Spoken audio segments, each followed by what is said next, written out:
오늘 제가 여러분들과 함께 나누고 싶은 말씀은 히브리서를 통해서 아브라함의 삶과 믿음, 그리고 그 모든 것을 가능하게 했던 하나님의 은혜에 대해서입니다.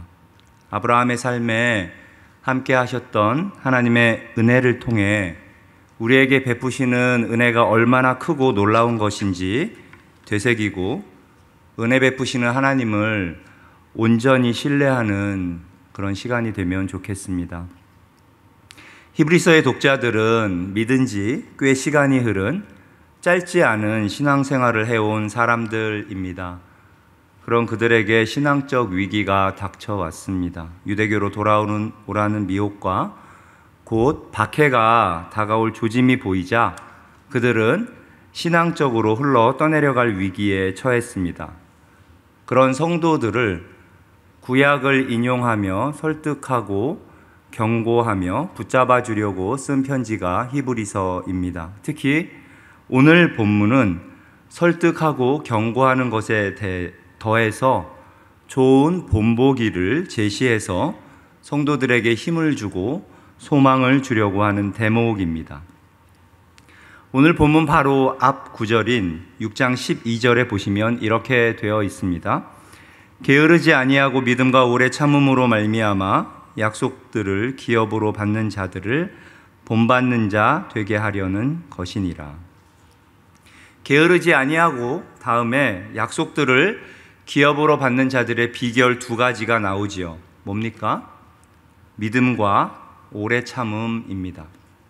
믿음은 한번 믿으면 그것으로 완성이나 끝이 아니라 지속적으로 그 믿음이 유지되고 성장하기 위해서 오래 참음이 필수적으로 따라와야 합니다. 그래서 믿음과 오래 참음은 바늘과 실처럼 한 세트입니다. 그 믿음과 오래 참음의 모델로서 등장하는 사람이 바로 오늘 본문의 아브라함입니다. 오늘 본문을 다시 한번 보겠습니다. 13절부터 15절입니다.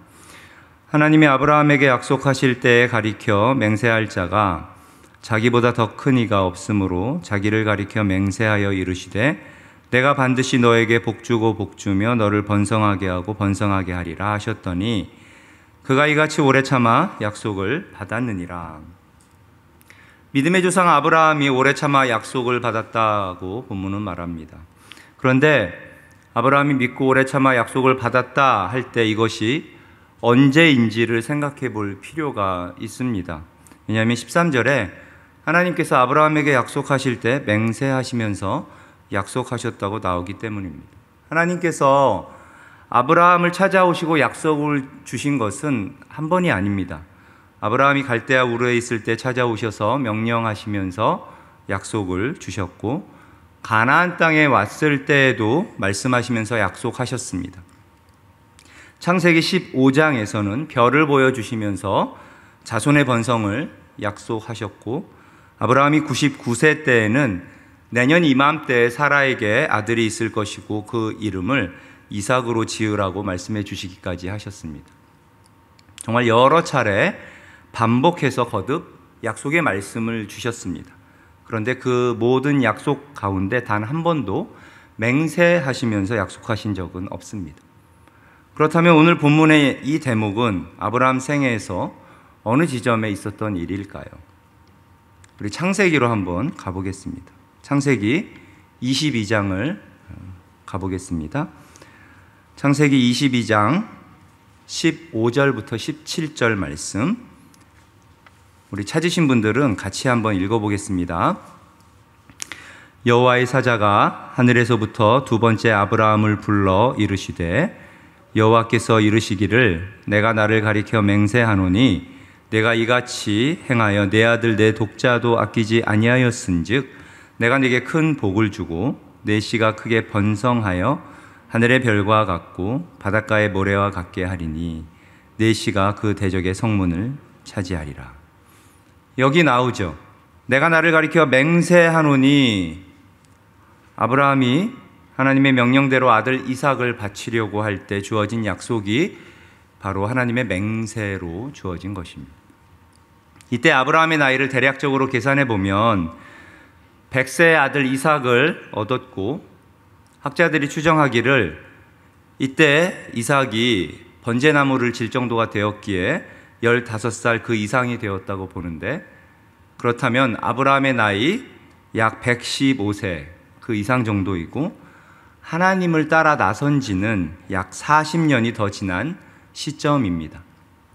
그때까지 아브라함의 삶을 오늘 본문이 무엇이라고 요약적으로 평가합니까? 오래 참아 약속을 받았다라고 평가한다는 겁니다. 하나님을 믿고 따라 나선 지 40여 년이 흐른 그 시간 동안 아브라함이 믿음으로 오래 참아 약속을 받았다라고 아브라함의 삶을 평가한다는 거죠. 그런데 정말 그렇게 아브라함이 오래 참았나요?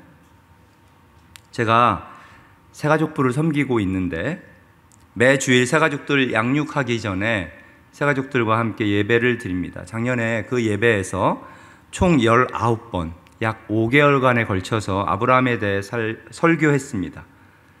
그렇게 자세히 아브라함을 보면서 아브라함의 전반적인 모습이 제게 어떻게 보였을까요? 믿음으로 오래 참았다고 보였을까요? 아니면 잘 믿지 못하고 잘 참지 못하는 사람으로 보였을까요? 물론 아브라함이 믿음으로 용감하게 행한 경우들이 있지만 전반적으로 볼 때 그렇지 못한 순간들이 더 많았습니다. 기근이 들자 하나님이 주시겠다고 약속한 땅을 쉬 내팽개치고 애굽으로 내려갑니다. 게다가 아내를 누이라고 속이면서 목숨을 부지하려 했습니다. 전혀 남편답지 않은 부끄러운 행동이지요. 그리고 2번이나 같은 행동을 합니다. 아브라함은 부끄러운 행동을 했습니다. 하나님의 약속에 대해서 희미해져서 하나님께서 찾아오셨을 때 하나님이 자식을 주지 않으셨음을 원망하면서 집에서 길린 종이 상속자가 될 것이라고 믿음 없는 넋두리를 하나님 앞에 늘어놓습니다. 더욱이 하나님을 따라 나선 지 10년이 지날 때까지 자식이 없자 아내 사라의 말에 동조해서 여종 하갈을 통해서 자식을 가지려는 어리석은 판단과 선택을 하기도 합니다. 99세 때에는 하나님께서 사라가 너에게 아들을 낳아줄 것이다 말씀하셨는데 그 말씀을 들으면서 속으로 웃지요. 이 나이에 어떻게 자식을 가질까? 사라는 90세인데 어떻게 아이를 낳을까 하며 하나님의 말씀을 비현실적으로 여깁니다. 그래서 이스마엘이나 잘 살기를 원합니다 라고 말했습니다. 믿음이 약해진 정도가 아니라 하나님을 못 믿는 거죠. 하나님에 대해서 아무런 기대가 없고 그저 현실을 보면서 안 됩니다, 하나님. 어떻게 그런 일이 있나요? 인간적인 생각으로 믿지 못하며 하나님의 전능하심을 인정하지 못하고 신뢰하지 못하던 아브라함이었습니다. 그런데 그런 그의 삶에 대해서 오늘 본문은 오래 참아 약속을 받았다, 믿음으로 오래 참아 약속을 받았다라고 평가하는 겁니다. 무슨 말입니까? 어떻게 이것을 이해하고 무엇으로 설명할 수 있을까요? 로마서 4장 3절부터 5절은 이렇게 기록합니다. 성경이 무엇을 말하느냐? 아브라함이 하나님을 믿음에 그것이 그에게 의로 여겨진 바 되었느니라. 일하는 자에게는 그 삭시 은혜로 여겨지지 아니하고 보수로 여겨지거니와 일을 아니할지라도 경건하지 아니한 자를 의롭다 하시는 이를 믿는 자에게는 그의 믿음을 의로 여기시나니. 일하는 자에게는 그 삭시 은혜로 여겨지지 않고 보수로 여겨진다고 하면서 아브라함의 믿음을 은혜와 연결시키고 있습니다. 아브라함의 믿음의 삶은 은혜로 되어진 것이다 라는 말씀이지요. 로마서 4장 16절에서는 또 아브라함과 그 상속자에 대해서도 역시 은혜와 믿음을 연결 지으며 이렇게 말합니다. 그러므로 상속자가 되는 그것이 은혜에 속하기 위하여 믿음으로 되나니 이는 그 약속을 그 모든 후손에게 굳게 하려 하심이라. 아브라함이 믿은 것과 또 그 아들이 하나님의 약속을 이어받게 된 것은 모두 하나님의 은혜로 가능하게 된 것이다 라는 거죠. 하나님의 은혜로 약속이 견고해집니다. 하나님의 구원과 일하심은 다 하나님의 은혜로 되어집니다. 에베소 2장 8절은 말씀합니다. 너희는 그 은혜에 의하여 믿음으로 말미암아 구원을 받았으니 이것은 너희에게서 난 것이 아니요 하나님의 선물이라. 고린도전서에서 바울이 말합니다. 그러나 내가 나 된 것은 하나님의 은혜로 된 것이니 내게 주신 그의 은혜가 헛되지 아니하여 내가 모든 사도보다 더 많이 수고하였으나 내가 한 것이 아니요 오직 나와 함께 하신 하나님의 은혜로라.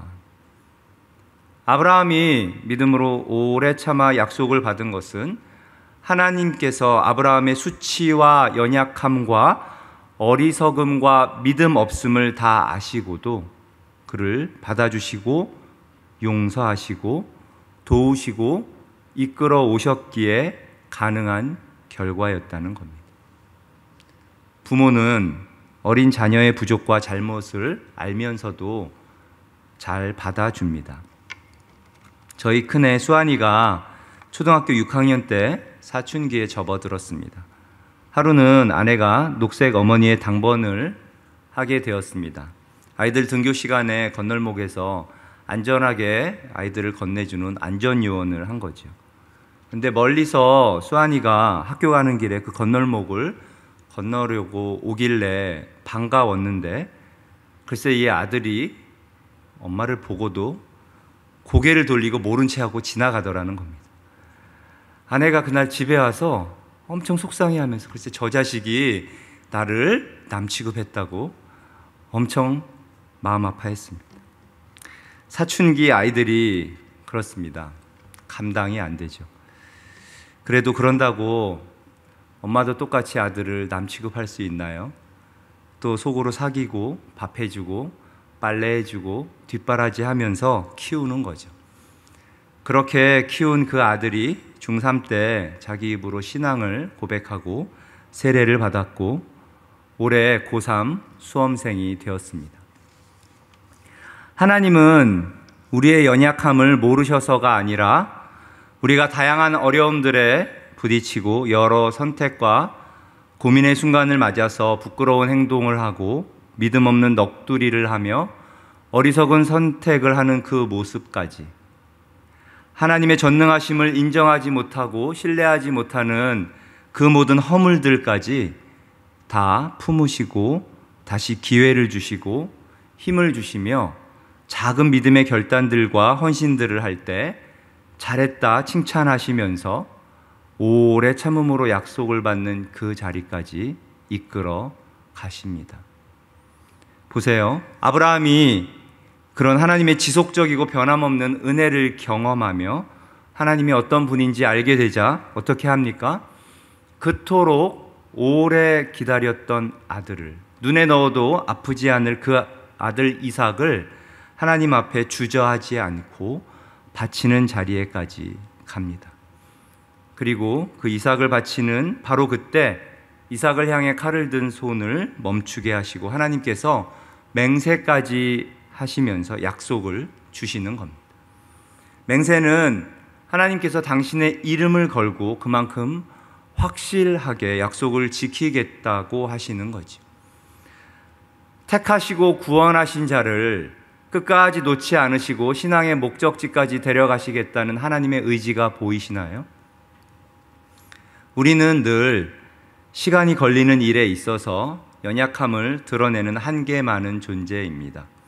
진득하니 기다리지 못하고 조바심을 내고 안절부절하죠. 내 계획이나 생각에 조금이라도 맞지 않으면 금방 믿음이 약해지고 의심하면서 얼마나 불안해하는지 모릅니다. 말레이시아에서 사역이 어느 정도 궤도에 들어서서 노숙자 센터와 중고샵 그리고 노숙자 예배와 성경 공부가 다 잘 자리를 잡게 되었을 무렵에 이제 그만 한국에 돌아가서 신학을 할 때가 되었다라는 생각이 들었습니다. 그리고 하나님의 생각이 내 생각과 다르지 않겠구나라는 느낌이 기도 중에 더 선명해졌습니다. 그래서 주저하지 않고 한국으로 돌아와서 신학대학원 시험 준비를 했습니다. 아내는 직장을 다니고 저는 춘천시립 도서관에 파묻혀서 수험생이 되었습니다. 낮에는 도서관에서 공부하고 또 저녁 때는 아이를 챙기면서 준비했습니다. 신학대학원 과목이 성경, 철학, 영어, 논술 이렇게 네 과목이었는데 오랜만에 공부하려니 쉽지 않았습니다. 그래도 나름 마음을 잘 잡고 열심히 했습니다. 그런데 그렇게 공부를 하고 있던 어느 날 도서관에서 제가 공부하는 책을 보고는 어떤 분이 저에게 묻는 거예요. 신학대학원 준비하시냐고. 그래서 제가 그렇다고 하니까 잠깐 얘기할 수 있냐고 하면서 저를 불러냈습니다. 그분이 자기는 작년에 신학대학원 입학을 해서 지금 다니고 있는 재학생이라고 소개를 하면서 자신도 재수를 했는데 이렇게 혼자서 공부하면 안 된다고 했습니다. 서울에 가서 스터디 모임에 들어가서 공부해야 한다는 거죠. 거기에 가야 정보도 얻고 노하우 많은 분들에게 도움도 받고 그렇게 준비해도 경쟁률이 세서 재수, 삼수하는 경우가 많다고 하는 겁니다. 그런 조언이 참 고마웠습니다. 그런데 저는 아이 때문에도 그렇고 상황상 서울에서 스터디 모임을 하기가 여의치가 않았습니다. 희한한 게 이전까지는 평안히 공부를 잘하고 있었는데 그분 이야기를 듣고부터는 걱정이 되었습니다. 정말 이러다 떨어지기라도 하면 어떡하지? 내가 그 경쟁률을 뚫고 합격할 수 있을까? 이번에 안 되면 고생하는 아내에게 뭐라고 말을 할까? 안 되면 다시 선교를 나가야 하나? 시험을 치기도 전에 벌써부터 그런 걱정들이 들었습니다. 시험을 치르는 날이 되었습니다. 1교시 성경 시험을 보는데 왜 이렇게 어렵고 헷갈리는 문제가 많은지. 성경 시험 후에 화장실에 갔는데 사람들이 하는 이야기가 들립니다. 야, 이번 시험 너무 변별력이 없는 거 아니야? 그렇지, 나는 한 개 정도 틀린 것 같아. 그런 이야기들을 들으면서 제 아내, 망했다. 스터디 모임에 가야 했는데. 그러면서 걱정하면서 시험을 치렀습니다. 그리고 결과를 기다리는데 정말 그 시간이 얼마나 막막하고 초조하던지 제 믿음이 시험대에 오른 것 같았습니다. 내가 과연 그때 하나님의 뜻을 잘 분별한 것이 맞나? 혹 잘못 들은 것은 아닐까? 그런 여러 생각들 가운데 시험 결과를 기다리는데 어떻게 되었을까요? 합격했으니까 제가 이 얘기를 하는 거겠죠. 대개 합격 확인은 직접 전화를 하거나 게시판에 올라온 글을 확인해야 하는데 학교로부터 전화를 받았습니다. 합격했다고. 그것도 좋은 성적으로 합격해서 장학금을 받게 되었다는 거죠.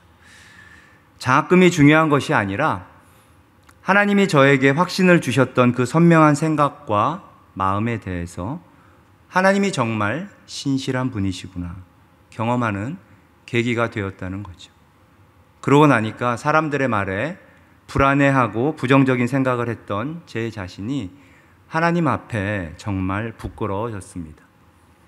나는 참 믿음이 약하구나 반성하게 되었습니다. 이삭을 바치라는 감당하기 힘든 명령을 받았을 때 아브라함에게 어떤 생각들이 들었을까요? 어떤 소리들이 그를 괴롭혔을까요? 이게 정말 하나님이 주신 명령인가? 다른 종교에나 있을 법한 그런 요구를 정말 하나님이 하셨을까? 그렇다면 그 하나님이 내가 여태껏 따라온 선하신 하나님이 맞나? 내가 잘 들은 걸까? 그런 내면의 소리들이 그를 괴롭히지 않았을까요? 마귀도 그를 얼마나 미혹했을까요? 너 아버지 집을 버릴 때부터 알아봤다. 세상과 다르게 산다고 하더니 드디어 네가 미쳤구나. 아들을 바친다고 제정신이냐? 무수한 미혹의 소리가 꼬리에 꼬리를 물고 아브라함을 괴롭혔을 것입니다. 그러나 아브라함은 아침에 일찍 일어나 미리 장작용 나무를 다 패서 불도 준비해서 조금도 빈틈이 없이 철저히 준비해 갑니다. 종들이 혹시 말릴까봐 근처에 가서는 더 오지 못하게 그들을 두고 이삭만 데리고 갑니다. 가장 마음 아픈 대목은 이삭이 불과 나무는 있는데 번제로 드릴 어린 양은 어디 있나요? 물을 때죠. 아브라함은 하나님께서 준비하실 것이다 말하고는 온전히 순종하러 꿋꿋이 갑니다. 약속의 땅을 내팽개치고 아내 뒤로 숨고 종이 상속자가 될 것이라고 말하던 그 아브라함이 맞나요? 100세 된 자가 어찌 자식을 낳으리요 하던 그 아브라함과 동일 인물이냐는 거죠. 맞지요. 같은 사람입니다. 그러던 아브라함이 믿음으로 순종하며 이삭을 드리는 자리까지 가게 된 겁니다. 그리고 하나님의 약속을 맹세로 받게 됩니다. 그렇게 연약하고 실수투성이인 아브라함도 오래 참아 약속을 받도록 하나님의 은혜가 부어졌다면 예수님을 믿는 우리도 비록 연약하고 허물이 많지만 은혜 주실 하나님을 붙들고 신뢰할 수 있지 않겠습니까? 은혜를 정의할 때 받을 자격이 없는 죄인에게 베푸시는 하나님의 호의라고 합니다. 예수 그리스도께서 이루신 구원을 우리의 행함이나 자격이나 노력 없이 죄인된 우리, 받을 자격이 없는 우리에게 선물로 주신 것을 은혜라고 하지요. 그러나 은혜는 거기에만 머무르는 것이 아닙니다. 거기에서 시작하지만 우리를 구원에 합당한 삶을 살아가도록 우리의 의지를 새롭게 하고 능력을 더하시는 것까지가 다 은혜입니다. 웨스민스터 신앙고백 9장 4항은 이렇게 기록합니다. 하나님은 죄인을 회개시켜 은혜의 상태로 옮기실 때 죄 아래 속박되어 있는 자연 상태에서 그를 자유롭게 하시고 오직 은혜로 영적 선을 바라고 행할 수 있는 능력을 주신다. 13장 1항은 이렇게 기록합니다. 유효 소명을 받아 거듭남으로써 그 내면에서 새 마음과 새 영이 창조된 사람들은 그리스도의 죽음과 부활의 효력과 그들 안에 거하는 말씀과 성령을 통해 실제로 또 인격적으로 더욱 거룩해진다. 온몸을 주관하는 죄의 권세가 깨어지고 거기에서 비롯하는 여러 가지 정욕이 차츰 약화되거나 억제되어 구원의 은혜 가운데에서 더욱더 활기와 능력을 얻어 진정으로 거룩한 삶을 살아가게 된다. 은혜는 약하지 않습니다. 은혜는 강하고 힘이 있습니다. 은혜는 하게 하는 능력입니다. 말씀대로 살게 하고 하나님의 약속을 끝까지 붙들게 하고 믿음을 지켜내게 하고 자라가게 하는 능력, 그것이 하나님의 은혜이지요. 우리가 난간에 매달려 떨어질지 모르는 상태에 있을 때 우리가 떨어지지 않도록 붙들어 줄 뿐만 아니라 우리를 붙들어 올려 든든한 땅에 세우고 더 나아가서 하나님께서 원하시는 신앙의 목적지까지 우리를 데려가는 그 능력이 은혜입니다. 그렇게 우리가 하나님의 은혜를 받았다면, 은혜가 우리를 그렇게 이끌어가는 능력이 된다는 것을 믿는다면 우리는 어떻게 해야 할까요? 은혜가 할 것이니까 나는 그냥 가만히 있으면 되는 것인가요? 천만에. 은혜를 안다면 그대로 있을 수 없습니다. 초등학교 3학년 되는 둘째 선율이가 이번에 학년 종업을 하면서 사물함에 있던 물건들을 가져왔는데 거기에 호랑이 그림이 있는 프린트물 카드 몇 장을 가져왔습니다. 친구들이 우리 아이에게 이렇게 쓴 카드들인데요. 어떤 친구는 그 카드에 이렇게 적었습니다. 선율아, 나 너랑 친하게 지내고 싶었는데 내가 싫어할까봐 말을 못했어. 우리 이제 친하게 지내자. 땡땡땡이가. 또 다른 친구는 이렇게 적었습니다. 선율아, 내가 1학년 때 내 그림 칭찬해줘서 고마웠어. 내가 너의 꼬리꽃이 되어줄게. 땡땡땡이가. 그림에 호랑이 꼬리에 꽃이 있었거든요. 또 다른 친구도 이렇게 썼습니다. 선유라, 너를 처음 봤을 때부터 너가 좋았어. 내가 너의 민들레가 되어줄게. 너가 괜찮다면 말이야. 땡땡땡이가. 이렇게 카드 내용들이 다 저희 둘째에게 친하게 지내자는 호의적인 내용이었습니다. 그런데 우리 아이가 쓴 카드에는 이렇게 적혀 있었습니다. 누렁이 가로 열고 호랑이 가로 닫고 에게. 누렁아 심심하지? 내가 친구해 줄게. 정작 친구들에게는 카드를 안 쓰고 그림에 있는 호랑이에게 카드를 썼습니다. 제가 처음 봤을 때는 칭찬을 해줬습니다. 너 기발하다. 그러고는 밤에 한 이불을 덮고 누워서 잠들기 전에 제가 둘째에게 말했습니다. 친구에게 저런 카드를 받으면 그 친구가 좋던 싫던 너도 반응을 보여야 해. 호의적으로 너에게 친하게 지내자고 카드를 보냈으면 너도 그 친구에게 그렇게 말해줘서 고마워. 그래, 우리 친하게 지내자. 이렇게 답장을 써줘야 하는 거야. 그렇게 해. 알았지? 둘째가 고개를 끄덕이며 잠들었습니다. 우리가 하나님의 연애 편지를 받았다고 생각해 봅시다. 답장을 기다리시지 않을까요? 그런데 우리가 받은 편지는 그저 연애 편지가 아니라 혈서 같은 겁니다. 십자가의 피로 써내려간 혈서. 우리를 구원하시기 위해 당신의 생명을 다 주시기까지 조금도 아까워하지 않으시고 조금도 남김없이 다 쏟아부으신 사랑과 희생의 편지입니다. 여러분, 어떻게 반응하시고 어떻게 답장하시겠습니까? 그 하나님께 삶을 다 걸어야 하지 않을까요? 오늘 본문에 뒤따르는 19절 이하를 메시지 성경에서는 이렇게 번역했습니다. 하나님께 인생을 건 우리는 약속받은 소망을 두 손으로 붙잡고 놓지 말아야 할 이유가 충분합니다. 그 소망은 끊어지지 않는 영적 생명줄 같아서 모든 상황을 뛰어넘어 곧바로 하나님 앞에까지 이릅니다.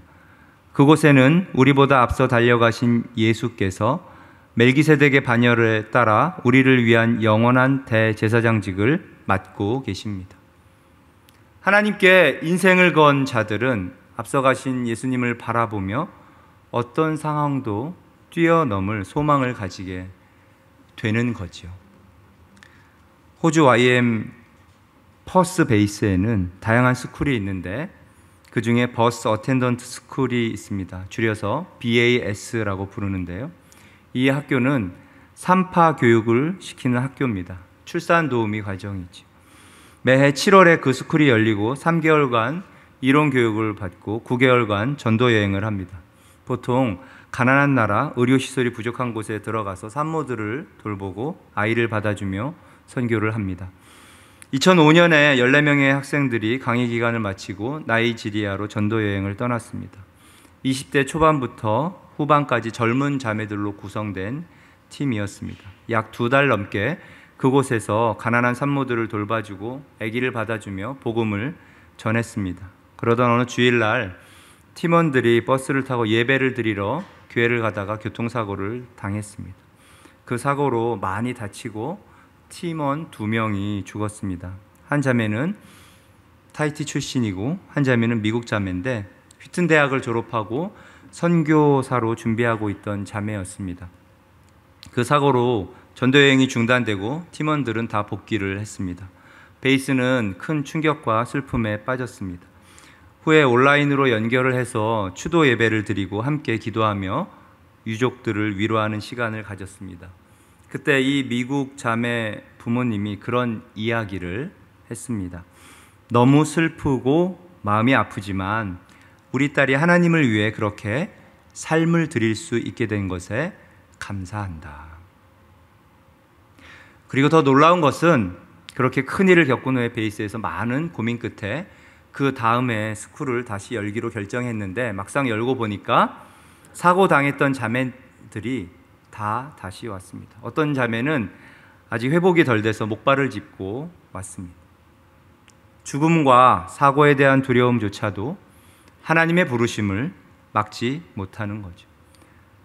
사고로 목숨을 잃은 그 미국 자매가 전도여행을 가기 전에 식당에서 저와 같이 웍두티를 하면서 몇 마디 대화를 나눴는데 10년 후에는 뭘 하고 있을까 이런 이야기를 했던 기억이 있습니다. 그런데 그 자매는 그 젊은 나이에 하나님의 부르심을 받았습니다. 여러분, 여러분의 앞날이 여러분의 소관이라고 생각하십니까? 아직 오지 않은 미래는 우리의 것이 아닙니다. 주님의 손에 달려 있습니다. 우리가 말할 수 없는 하나님의 큰 은혜를 받았고 하나님의 은혜가 우리에게 능력이 됨을 안다면 오늘이라는 시간이 주어졌을 때 건강이 있고 재능이 있고 물질이 있고 뭐라도 주님이 주신 자원이 있는 이때 은혜에 반응하며 하나님께 삶을 걸어야 하지 않겠습니까? 내가 나된 것은 하나님의 은혜라고 고백한 바울은 그래서 우리가 살아도 주를 위하여 살고 죽어도 주를 위하여 죽나니 그러므로 사나 죽으나 우리가 주의 것이로다 라고 말했습니다. 비록 우리가 하나님의 역사를 기다리다 지쳐 아브라함과 같이 부끄러운 행동을 하고 믿음 없는 넋두리를 하며 어리석은 선택을 하고 하나님의 전능하심을 신뢰하지 못할 때가 많지만 은혜에 반응하며 앞서가신 예수를 믿음으로 붙들고 살려고 할 때 그 삶을 하나님께서 마지막에 아브라함과 같이 믿음으로 오래 참아 약속을 받은 자라고 평가해 주시고 인정해 주실 것입니다. 말씀을 마무리하려고 합니다. 우리가 하나님께 받은 은혜가 놀라운 것이고 그 은혜가 능력이 된다면 그 은혜가 능력이 되어서 연약한 우리의 삶도 하나님의 약속을 받은 자리에까지 데려갈 것이고 그래서 그 은혜를 받은 자로서 은혜에 반응하는 삶을 살자라는 그런 메시지를 전했는데 말씀을 마무리하기 전에 교회 여러 부서에서 섬김으로 수고하시는 모든 재직들과 성도님들 은혜에 반응하여 섬기시는 그 섬김에 축복해 드리고 싶습니다. 그리고 특히 올해도 목자와 교사, 양육자로 세워지시고 섬겨주시는 분들에게 격려를 드리고 싶습니다. 영혼을 돌보는 섬김과 짐은 다른 그 어떤 섬김보다 더욱 귀하고 복된 것입니다. 받은 은혜에 가장 잘 반응하는 순종 중에 하나라고 저는 생각합니다. 여러분 나중에 하나님 나라에서 볼 것입니다. 얼마나 그 섬김이 귀하고 값진 것인지 보석처럼 빛나는 것을 확인하게 될 것입니다. 우리 위에 앞서가신 예수님을 바라보고 나를 위해 생명을 주신 그 주님께 미천하고 무가치하지만 우리의 삶을 드리기로 다짐하는 그런 시간들이 되면 좋겠습니다. 비록 허물 많은 우리들이지만 믿음으로 오래 참아 약속을 받게 하시는 하나님의 은혜가 풍성히 임할 것입니다. 그런 신령하고 풍성한 복 가득하게 누리시는 남서울교회 성도님들과 함께 예배드리는 모든 분들 되시기를 바라고 축복합니다.